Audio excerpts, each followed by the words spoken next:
Kulong nyo ako, okay lang, lalaya ako, buhay ako. Kayo, bitay kayo. Kasi kayo, panay kayo papayaman, insertion, lahat kayo. You will face the people's court. You will face the Filipino people because we will implement a death penalty.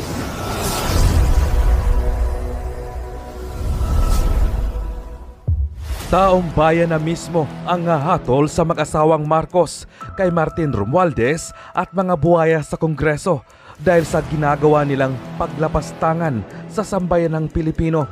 Kontrobersyal nga ang isiniwalat ni Congressman Isidro Ungab at ng dating Pangulong Duterte hinggil sa pagdiskubre nila ang umano'y anomalya sa 2025 budget.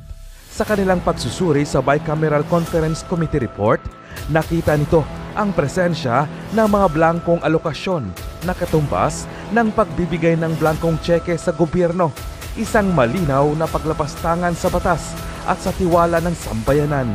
Ayon pa nga kay Kapitan Dado, ay dapat kumilos na ang men and women in uniform at isalba ang mga kawawang Pilipino sa abusadong Marcos administration. Matatandang kinasuhan si Dado Enrique ni General Torre ng inciting to sedition dahil umano sa pagkumbinse sa mga militar na mag-aklas na laban sa rehimeng Marcos. Bagay na malinaw na utos ni Liza Marcos at Bongbong Marcos sa mga taong bumabatikos sa kanila. Komento pa nga lang ilang dismayadong netizens, sobra na ang panluloko sa taong bayan ng Marcos administration. Kumilos na tayo. Ubos na ang pondo ng Pilipinas. Hindi na tama ang ginagawa nila sa taong bayan. Armed Forces of the Philippines, please kumilos na kayo at di na tama ang mga ginagawa nila sa atin. PRRD, please kumilos na po kayo para maagapan ang lahat. Grabe na itong ginagawa nila sa taong bayan. Panagutin yung mga kongresista at mga senador na pumirma sa 2025 budget, lalo na ang Pangulo na naging sunod-sunuran kay Lisa Tanas at pinsan niyang si Tambaloslos Romualdez. Makulong dapat kayo. Dapat ibalik na ang death penalty sa mga korap na namumunong politiko. Sigurado, ubos ang politiko sa bansang Pilipinas. Matitira lang ay barangay tanod. Enough, AFP-PNP, enough of the doing nothing model, no? Enough. You have sworn to protect, to uphold the Constitution. You have sworn to protect, serve and protect the Filipino people. Maliwanag sa ating saligang batas. Had you stated that you are for the Filipino people and if you have acted in behalf of the Filipino people, hindi mawawala yung ginto.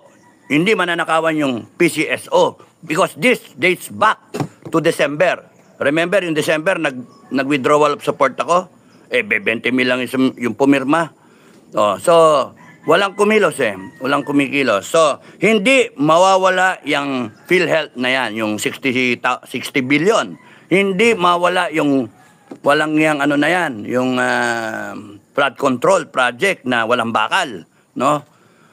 Hindi magkakaroon ng mga insertion sa budget ng 2024. Hindi maano yun, naayos sana yun, na-repeal sana yung 2024 budget. Ngayon, nasa 2025 budget tayo. At puno ng blanco. Blankong cheque. Blankong pages. Ano pinirmahan ni BBM? Kayong lahat na pumirma dyan, bitay kayo. Bitay kayo. Bakit? Because you have conspired. Ako, ano lang ako? Inciting. Kayo, conspiring to plunder the country. Mabigat yung offense nyo. Ako makulong ako. Kung pepekehin nyo yung kaso ko, kukulong nyo ako, okay lang, lalaya ako, buhay ako. Kayo, bitay kayo sa taong bayan because yung taong bayan mag-ano ng death penalty, magpapasa ng death penalty. In the event na yung taong bayan naglabasan niya sa kalsada en masse, and pumanig yung armed forces at saka yung PNP kasi no choice ang AFP at PNP. Because kung hindi sila gagalaw, they will face the challenge of obsolescence. Ilang vlog ko na in-explain yan. Ma-obsolete kayo. Because nasa taong bayan, yung kapangyarihan. Intindihin nyo ha? Yung nakikinig. Nasa taong bayan yung kapangyarihan. Hindi pwede na kayo masunod AFP. Tao kayo ng taong bayan. Pinapasweldoan kayo ng taong bayan. O ayan, inciting na naman. Sige, kaso kayo ng kaso, okay lang. Bato nyo sa akin lahat. You are weaponizing the Revised Penal Code, all Philippine laws, and the Constitution against me, against the Filipino people. And that should end. Hindi na pwede yung playbook ninyo na ginawa nyo kay Bantag. Bababa si Bantag. Bababa yan. Bantag. DG Bantag. Manda ka. Pagka ito, nagsabay-sabay, sumama ka, bumaba ka, bigyan ka namin ng safe conduct pass. Bigyan ka ng PNP ng safe conduct pass. Tebes, bumaba ka. Bigyan ka rin ng safe conduct pass. Lumabas kayo. Pero walang promise ng ng posisyon, ha? Gagawin nyo lang to para sa taong bayan, You shout out. Inciting to sedition na naman. Pangatlo, sige, bahala kayo. Kasuhan nyo ko ng kasuhan. Sino tinakot nyo? Ang hudyat is, hinihintay ko nga yung yung warrant of arrest Hintay ko, yun yung hudyat ko No? Subukan nyo. Kasi hindi ako magtatago. Lalabas ako. Papakita ko sarili ko. Pusasan nyo ko. Sino tinakot nyo? Maggago. Kayo ang nagbabiolate ng batas. Kayo ang ng konstitusyon. Bumaboy. Kayong bumaboy ng mga agency. Kayo bumaboy ng mga tao. Pati yung mga Pilipino ngayon nagbablog. Pucha, bayaran. Anong klase yan? Sinira ninyo yung moral fiber ng taong bayan. And now we have a hard job to correct that. Sinira nyo Ang pinag-usapan nga namin, aayusin ba natin to na yung mga vlogger na yan paparusahan kasama ng mga na conspiring to commit plunder kasi tumatanggapin pera o whatever. So, mag-iikot ang gulong. Kaya sinasabi ko sa inyo mga vlogger na bayaran, mga troll. Screenshot lang ngayon ang nangyayari. Pero pagdating ng malapit na, takdang araw, malapit na, kayo ay sasamain. Kaya magbagong buhay kayo. Mga Pilipinong halang ang bituka, mga Pilipinong walang kakwenta-kwenta. Because hindi pwedeng mangyari na ang Pilipino ay mauuwi sa mga bangag, mauuwi sa mga walang katorya-toryang Pilipino na pera lang ang habol, pera-pera lang kayo. Mga plunderer, mga komunista, tatapusin namin to. Hindi, hanggang buhay ako. Kaya patayin nyo ako. Maraming kagaya ko, lalabas. Maraming kagaya ko. Ano kala ninyo, biro-biro ito? Babanatan nyo pa ako ng inciting to sedition. Ay, lako. Kaya sabi ko, wag na, ayo. Tapos sabi, hindi, serious kami. Para kayo, para makalabang ka. Hindi, ang laban nito, wala na. Tuloy-tuloy ito na tatapusin to. Kasi yung problema, pag ako, nakisakay ako sa ninyo, sa gusto nyo sistema, bakit ko re-respetuhin yan, yung batas na yan, kung kayo mismo binaboy nyo? Anong klase kayo? Double standard? Ha? Kayo nagnanakaw? Ang dami nyong ninakaw, kinulimbat, nagdodroga ka, Malacanang. Tapos nun nagbabayad kayo ng mga troll, dapat yan, death penalty din yung mag-maintain ng troll farm. Ha? Death penalty din yan. Pagka lumabok ang taong bayan at sinuportahan ang bagong administration, ay good luck sa inyo. Because if I will be there to advise, Madam President, if I will be there to advise, I will advise you a lot of things. There are a lot of things to do. Ang daming dapat ayusin. Congress, wala na yung party list. Kaya sorry doon sa mga tumatakbo, Sorry. Sara yung Congress na yan kasi it has been a symbol of corruption. Congress is a symbol of tyranny, of abuse of power, no? 100,000 lang ang boto nyo, ang yayabang ninyo, titirahin nyo yung 32 million ng boto at yung mga Pilipino na naniniwala sa mainstream media, may kalalagyan din kayo. You are not serving the Filipino people. Binigyan kayo ng franchise para mag-deliver ng tama, unbiased na balita. Ang ginagawa ninyo, you are tampering with the brain of the Filipino people. Mga wala kayong kakwenta-kwentang mga And it has to stop. It will stop. The Filipino people will stop it, no? Kahit ako wala dyan. Hindi ako yung ano. Ang kalaban nyo is the ideal na ang taong bayan gusto nang ituwid ang Pilipinas. Hindi Dado Enrique ang kalaban nyo. Ang kalaban ninyo, amplifier lang ako, mga kababayan. Amplifier, mga BBM. Ha? Taga-ganyan lang ako.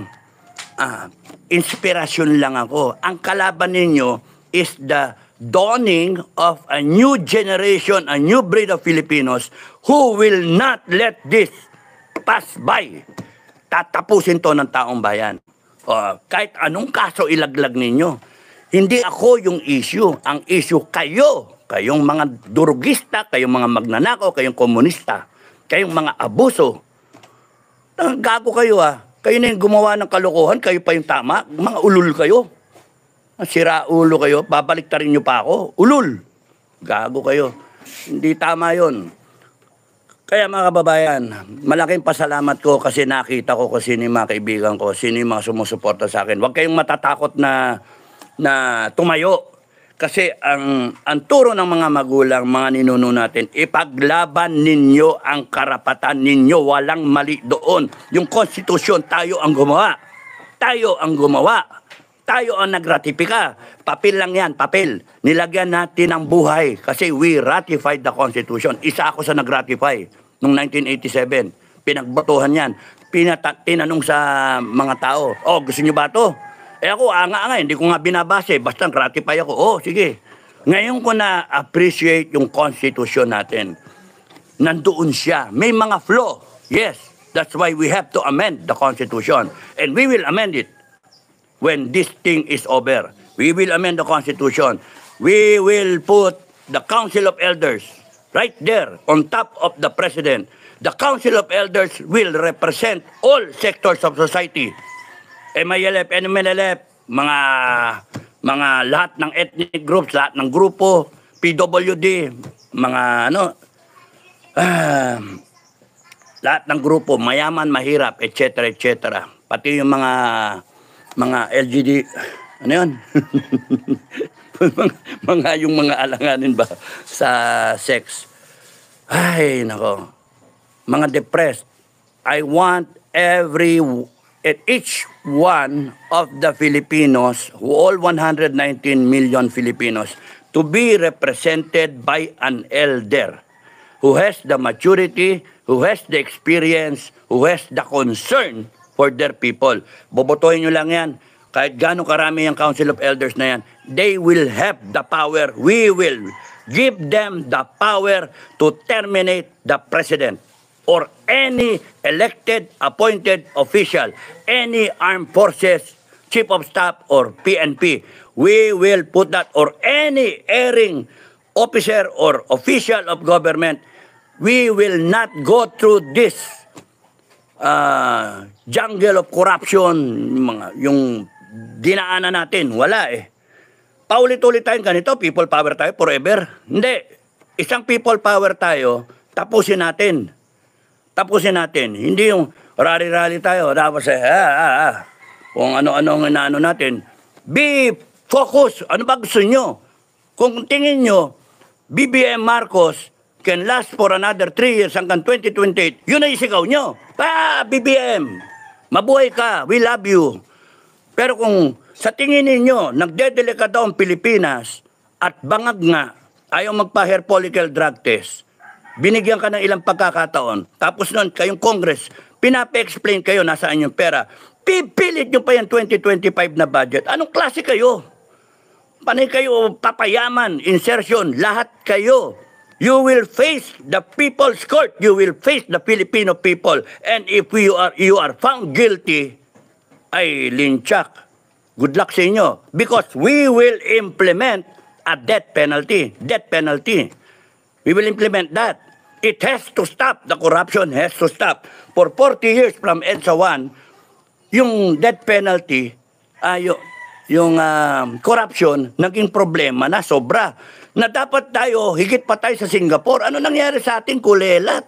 Number 1 in corruption, Diyos ko. At kung kayong mga kababayan na tatanga-tanga, naniniwala sa ayuda, naniniwala kung saan-saan, sa mga balitang palpak, sa mga vlogger na tarantado, mga vlogger na mga bayaran na troll. Good luck sa inyo because we will overcome you. Marami ang taong bayan. You know why? Kasi nakita ko yung mga comment, 90% of the Filipinos want change. Hindi nyo na mababago yun. The end is near. No? The end is near. Sabi ni Trump, number 1, let the Filipino people, let the Filipino people chart their own destiny. Let the Filipino people chart their own destiny. Sabi ni Trump yan. Nandun si Lieutenant General Panadero, FGF. Let the Filipino people chart their own destiny. Number 2, excuse me, if there is bloodshed, meaning itong government gumamit ng puwersa, dahas ng AFP tsaka ng PNP na in-endanger o nasaktan ang isang kababayan natin, the United States of America will, W-I-L-L, capitalize. Hindi sila nagbibiro. Will stop all aid, military or economic, to the Republic of the Philippines just to show na wala kayo sa hulog. Because they will deal with a government who is for the people, by the people, and of the people. Kayo ba, Bangag, sa tingin mo, kayo, Tamba, are you a government for the people, of the people, and by the people? Of course, hindi. Maggago kayo. Tingnan nyo, asta ninyo. Party-party pa kayo. Kaninong pera yan? Yung pinarte ninyo sa Thailand? Ha? Yung attendance ninyo sa kasal? Yung lahat ng ginagastos nyo, magbuhay mayaman kayo. Kaninong pera? Buhay. Mantalang ang taong bayan, hirap na hirap. Mga walang niya kayo. Kaya mga kababayan, ewan ko sa inyo. Ewan ko sa inyo. Basta ako, pupunta ako sa kalsada. Ha? Haharapin ko yan. Ilabas ninyo. Please, DOJ, ilabas ninyo. Ha? Yung warrant of arrest ko. Lalabas ako, pupunta ako. Yun yung hudyat ko Ipilit ninyo magkaroon ng warrant of arrest. Kaya nga meron kayong sinasabing magtago na lang ako, asylum, kasi yun yung playbook ninyo. Pag tumago ako, labasan nyo warrant of arrest. Ha? Hindi kayo nagre-respeto sa proseso. Kaya ako nanahimik, gusto kong makita. Itong gobyerno na to, naniniwala pa ba sa proseso? Hindi Gago kayo No? Kaya lubos-lubusin nyo yung pagkagago ninyo. Lubos-lubusin nyo na. Kasi bilang na ang araw nyo. Talagang bilang na ang araw, self-destruct kayo Bibigyan nyo ako ng importansya. Sinabi naman sa inyo, sino ba ako para bigyan nyo ng importansya? Tapos sisiraan nyo ako. Gago, you just don't get it. Mga tao kayo, you just don't get it. Ang issue kayo, hindi ako. Ha? Inciting to sedition, wala yun, dismiss yan. Kung susundin natin yung proseso, kung susundin natin anong tawag doon, rules of evidence, susundin natin yung due process. Wala yan, dismiss. Kaya mga kababayan, huwag kayong mag-alala. Ako nga hindi nag-aalala Ako yung kinasuhan. Huwag kayong mag-alala. Hindi ako nag-aalala. Tawa-tawa. Meron akong mga video na dapat nung ko pa in-upload. Araw-araw kasi meron akong mga video. Hindi ko just to protect the people na pinupuntahan ko. Kung nasaan ako. Ayokong madamay itong mga taong, mga FGF na kasama ko. Kaya nakakatuwa nga, saya-saya namin. Kagabi pinapanood namin yung mga video Kasi kinukunan ko si Bukay, hindi niya alam, nag-discuss kami. Kaya nga, yung nagkasama kami nung, kailan ba yun? Mga 3 days ago, pinukunan ko, pinapanood namin. Nung mga kasama ko, tuwa-tuwa kami. Mga FGF. Maraming salamat sa mga ka-FGF na sumusuporta. At kayong mga FGF na nanghina ang loob, okay lang, sport lang ako, okay lang. Takot kayo Ibig sabihin, hindi kayo panlaban sa mga aggressor, sa mga bansa na lulusob sa atin. Okay lang 'yon. And we are not there to bring down this government. Yun ang tandaan nyo. The government will bring down itself. The government will be overtaken by circumstances because tanga talaga eh. Anong gagawin ko? Yung ganon, tanga eh. Ay, imbes na ako yung binigyan nyo ng importansya, ako yung tinitira nyo, sana ang inayos ninyo yung food security ng bansa, inayos ninyo yung poverty, binanatan nyo ng ayuda. Ano mangyari sa ayuda? Para ibigay-bigay. Kasi mag-e-eleksyon eh. Pipilit nyo pa yung 2025 budget na, putya na, mga gago. Zero budget yung PhilHealth. Armed Forces, babanatan nyo na. 70 billion, gagawin yung 35 billion. Mga walang niya kayo. Kaya ang mga complicit kayo. Ha? Lahat kayo pumirma dyan sa budget na yan. The people will repeal that budget. No? Sige, nakaw pa kayo. Kasi kayo, pagka kayo inano ng taong bayan, hinuli kayo ng taong bayan. Ha? AFP-PNP, makinig kayo ha. This will happen. It is inevitable. Hindi nyo kayang pigilin ang taong bayan. Oh. Hindi nyo kayang pigilin. Huwag kayong magpapagamit sa mga tanga, sa mga mukhang pera, no? You just stand with the people. Ay, nako, hirap naman. Hindi ko masabi kasi yung Mahirap, baka madulas ako no? I still have to protect people, no? So, yung mga naghihintay, maraming salamat at naghihintay kayo, nagsusuporta. Thank you sa inyo. Tignan ko, meron pa akong dinasabi. Yung mga nagsasabi, tumakas ako, bakit ako tatakas? Ano ba yan? Ano ba ako? Guilty na ba ako? Ha? Ilagay na natin sa konstitusyon. A person is presumed guilty until proven otherwise. Anak ng tokwa yan, no? Tatakbo ka. Kinasuhan ka, takbo ka. Yun ang encouragement. Magagago ba kayo? Ba't ako tatakbo? Ha? Ba't ako tatakbo? Sabi ko nga gusto nyo makakita talaga ng totoo na inciting to sedition? Ha? Gusto nyo makakita? Oh. Gagawan nyo, totohanin ko yan mga walang nga kayo Ilang years ba yun? 10 years ago, 11 years ago, tinawagan ako ng J2. Nang mista ako, General Anyo who is the National Security Advisor now. Tinawagan ako. Nasa J2 siya noon. Mista, ano yung balita na nakipag-connive ka na sa NPA? Ha? Nakipag-connive ako sa NPA? Sino nagsabi? Sinong gago nagsabi? Kita nyo, sinisiraan ako. Because kumampi ako kay Cadet Kudia na tinanggal kasi cheating daw. Late for 2 minutes, blah, blah, blah. So, nabasa ko yung case niya, may nakita akong mali. Ang guarantee kasi sa honor system namin, 9-0, guilty ka. No? Unanimous. Pero pag may bumoto na 8-1, 7-2, or 6-3, not guilty ka. Yun yung guarantee. Ngayon, nung nakita ko yun, sabi 8-1 ang boto. Tinanong niya sa akin, ba't ka naging guilty? Sabi ko. Binago daw. Hindi pwede baguhin yun. Anong meron? Chambering daw. Ba't nagkaroon ng chambering? May mali doon Chambering, bakit nadesisyon ka na, tapos nun, babaguhin? Mali yun. Sabi ko, honor committee ako, 4 na taon So, ang doon, bago daw sistema. Bagong sistema, inexplain ba sa inyo? Ba't ikaw, ang alam mo, 8-1, not guilty ka? Bakit kinakailangan baguhin? Ibig sabihin, nagkaroon ng 8-1 kasi binago So, naging 9-0. Yung report, deceiving yung honor committee kasi ang report, wala yung 8-1. 9-0, guilty. Yun yung pinirmahan ng mga inosente na superintendent at commandant. Yun yung nakita nila. Wala yung 8-1. So, lying yung honor committee.